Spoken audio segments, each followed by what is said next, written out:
दोस्तों, भारत और चाइना के बीच रिश्तों में भले ही पिछले कुछ समय में बातचीत बढ़ी हो, लेकिन जमीन पर भरोसे की कमी अब भी साफ दिखाई देती है। यही वजह है कि जब भारत के नए राजदूत विक्रम दोराईस्वामी ने अपना पद संभालने के कुछ ही समय बाद तिब्बत का दौरा किया, तो इसने कई लोगों का ध्यान अपनी तरफ खींच लिया। दरअसल तिब्बत कोई साधारण इलाका नहीं है, बल्कि चाइना के लिए यह सबसे संवेदनशील क्षेत्रों में से एक माना जाता है। ऐसे में भारत के वरिष्ठ प्रतिनिधि का वहां पहुंचना अपने आप में एक बड़ा संकेत माना जा रहा है। अगर हाल की घटनाओं पर ध्यान दिया जाए तो यह दौरा ऐसे समय में हुआ है जब दोनों देशों के बीच सीमा से जुड़े कई मुद्दे पूरी तरह खत्म नहीं हुए हैं। दूसरी तरफ चाइना भी अपने आसपास के क्षेत्रों में लगातार अपनी मौजूदगी बढ़ाने की कोशिश कर रहा है। ऐसे माहौल में भारत के राजदूत का तिब्बत जाना सिर्फ एक सामान्य प्रशासनिक कार्यक्रम नहीं माना जा रहा, बल्कि इसे एक बड़े संदेश के रूप में भी देखा जा रहा है। खास बात यह है कि विक्रम दोराईस्वामी उन भारतीय अधिकारियों में गिने जाते हैं जिन्हें चाइना और उसकी कार्यप्रणाली की गहरी समझ है। हालांकि इस दौरे का आधिकारिक कारण कैलाश मानसरोवर यात्रा की तैयारियों की समीक्षा बताया गया है। आपको याद होगा कि कोविड महामारी और सीमा पर बढ़े तनाव के बाद यह यात्रा कई वर्षों तक बंद रही थी। अब जब यात्रा दोबारा शुरू होने जा रही है, तो स्वाभाविक रूप से भारतीय अधिकारियों की तरफ से व्यवस्थाओं का जायजा लिया जा रहा है। लेकिन अगर देखा जाए तो अंतर्राष्ट्रीय मामलों में कई बार किसी दौरे का महत्व केवल उसके आधिकारिक कारण से कहीं ज्यादा होता है, और यही बात इस यात्रा को भी चर्चा का विषय बना रही है। बहुत बड़ी अपडेट निकल कर आ रही है, तो इस वीडियो में पूरा समझते हैं, लेकिन आगे बढ़ने से पहले इस वीडियो को लाइक करके चैनल को भी सब्सक्राइब जरूर कर लीजिए। दरअसल तिब्बत केवल धार्मिक और सांस्कृतिक महत्व का क्षेत्र नहीं है, बल्कि यह भारत और चाइना के बीच पूरे हिमालयी क्षेत्र की सुरक्षा से भी जुड़ा हुआ है। यही वजह है कि तिब्बत में होने वाली हर गतिविधि पर नई दिल्ली और बीजिंग दोनों की नजर रहती है। वहीं भारत भी पिछले कुछ वर्षों में सीमा से जुड़े इलाकों में अपने इंफ्रास्ट्रक्चर को तेजी से मजबूत कर रहा है। सड़कों, पुलों और सुरंगों पर तेजी से काम हो रहा है ताकि किसी भी परिस्थिति में संपर्क और आवाजाही प्रभावित न हो। अब यहां एक और महत्वपूर्ण पहलू सामने आता है। तिब्बत का नाम आते ही दलाई लामा का मुद्दा भी चर्चा में आ जाता है।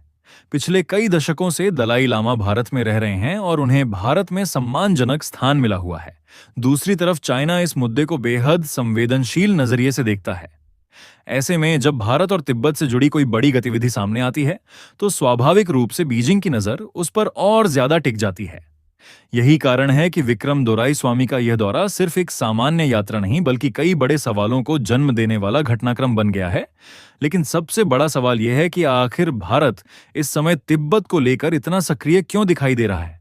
क्या यह केवल कैलाश मानसरोवर यात्रा से जुड़ा मामला है, या फिर इसके पीछे कोई बड़ी रणनीतिक सोच भी काम कर रही है? और आखिर इस पूरे घटनाक्रम का भारत, चाइना और आने वाले समय के समीकरणों पर क्या असर पड़ सकता है? इन्हीं सवालों को समझने के लिए हमें इस पूरे मामले की पृष्ठभूमि और हाल के घटनाक्रमों को थोड़ा और करीब से देखना होगा। दोस्तों, अगर इस पूरे मामले की पृष्ठभूमि को समझा जाए तो इसके लिए हमें कुछ साल पीछे जाना होगा। साल 2020 में गलवान घाटी में हुई झड़प के बाद भारत और चाइना के रिश्तों में बड़ा बदलाव देखने को मिला था। उस घटना ने दोनों देशों के बीच भरोसे को गहरी चोट पहुंचाई।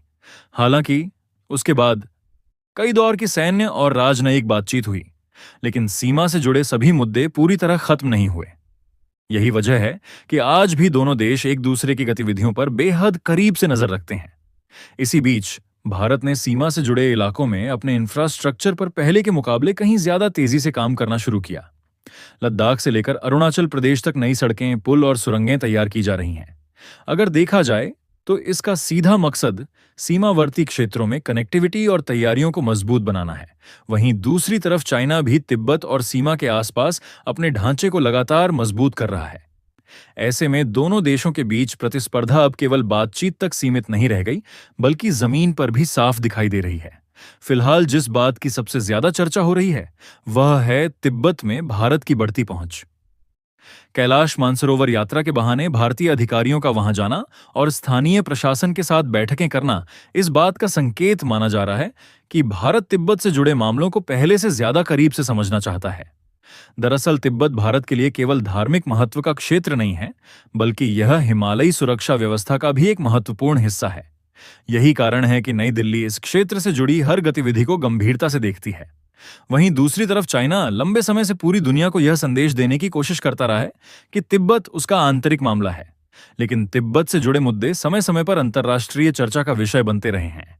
खासकर दलाई लामा और उनके उत्तराधिकारी को लेकर भविष्य में क्या होगा, इस पर लगातार नजर बनी हुई है।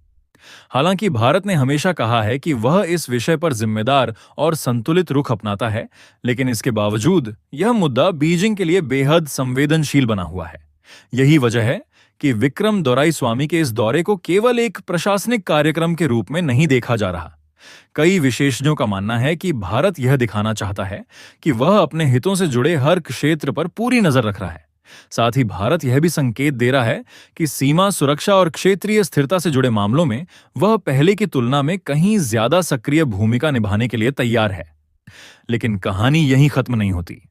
असली सवाल यह है कि आने वाले वर्षों में तिब्बत का मुद्दा भारत और चाइना के रिश्तों को किस दिशा में ले जा सकता है। क्या यह केवल एक सीमित कूटनीतिक गतिविधि है, या फिर आने वाले समय में दोनों देशों के बीच एक नए तरह की प्रतिस्पर्धा का केंद्र बनने जा रहा है। यही सबसे महत्वपूर्ण पहलू है जिसे समझना बेहद जरूरी हो गया है। दोस्तों, आने वाले समय की बात करें तो तिब्बत का महत्व और भी बढ़ने वाला है। इसकी वजह केवल इसकी भौगोलिक स्थिति नहीं है, बल्कि भारत और चाइना के बीच चल रहे कई बड़े मुद्दे भी इससे जुड़े हुए हैं। यही कारण है कि तिब्बत से जुड़ी छोटी से छोटी गतिविधि पर भी दोनों देशों की नजर बनी रहती है। अगर देखा जाए तो हाल का यह दौरा भी इसी वजह से इतना ज्यादा चर्चा में रहा है। वहीं भारत की तरफ से पिछले कुछ वर्षों में एक बड़ा बदलाव देखने को मिला है। सीमा से जुड़े इलाकों में तेजी से इंफ्रास्ट्रक्चर तैयार किया जा रहा है, सड़कों और सुरंगों पर काम बढ़ाया जा रहा है और संवेदनशील क्षेत्रों पर पहले से ज्यादा ध्यान दिया जा रहा है। दूसरी तरफ चाइना भी अपनी तैयारियों को लगातार मजबूत कर रहा है। ऐसे में दोनों देश अपने अपने हितों को सुरक्षित रखने की कोशिश कर रहे हैं। इसके साथ ही कैलाश मानसरोवर यात्रा का दोबारा शुरू होना भी एक महत्वपूर्ण घटनाक्रम माना जा रहा है। लाखों भारतीय श्रद्धालुओं के लिए यह यात्रा आस्था से जुड़ी है, लेकिन इसके साथ भारत और तिब्बत के पुराने सांस्कृतिक संबंध भी जुड़े हुए हैं। यही वजह है कि इस पूरे घटनाक्रम को केवल धार्मिक नजरिए से नहीं देखा जा रहा। कुल मिलाकर विक्रम दोराईस्वामी का तिब्बत द्वारा कई महत्वपूर्ण संकेत छोड़ गया है। एक तरफ यह कैलाश मानसरोवर यात्रा की तैयारियों से जुड़ा हुआ था, तो दूसरी तरफ इसने यह भी दिखाया कि भारत तिब्बत से जुड़े घटनाक्रमों पर लगातार नजर बनाए हुए है।